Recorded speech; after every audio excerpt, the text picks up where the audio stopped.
गणनायकाय गणदैवताय गणाध्यक्षाय धीमहि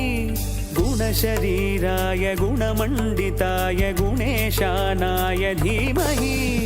गुणातीताय गुणाधीशाय गुणप्रविष्टाय धीमहि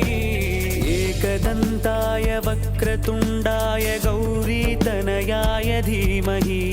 गजेशानाय भालचन्द्राय श्रीगणेशाय धीमहि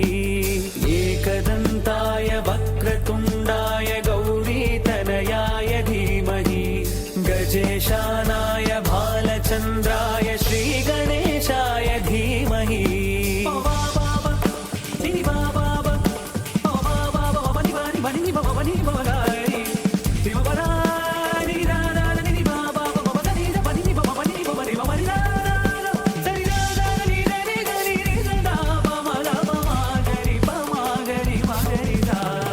गानोत्सुकाय गानमत्ताय गानोत्सुकमनसे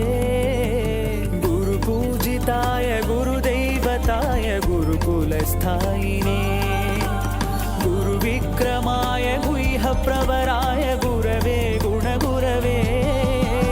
गुरुदैत्यगलक्षेत्रे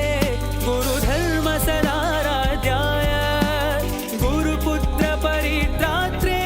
गुरुपाखण्डखण्डकाय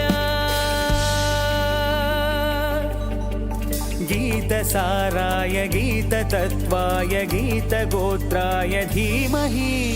गूढगुल्फाय गन्धमत्ताय गोजयप्रदाय धीमहि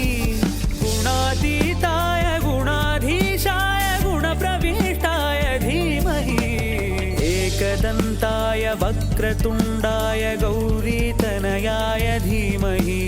गजेशानाय भालचन्द्राय श्रीगणेशाय धीमहि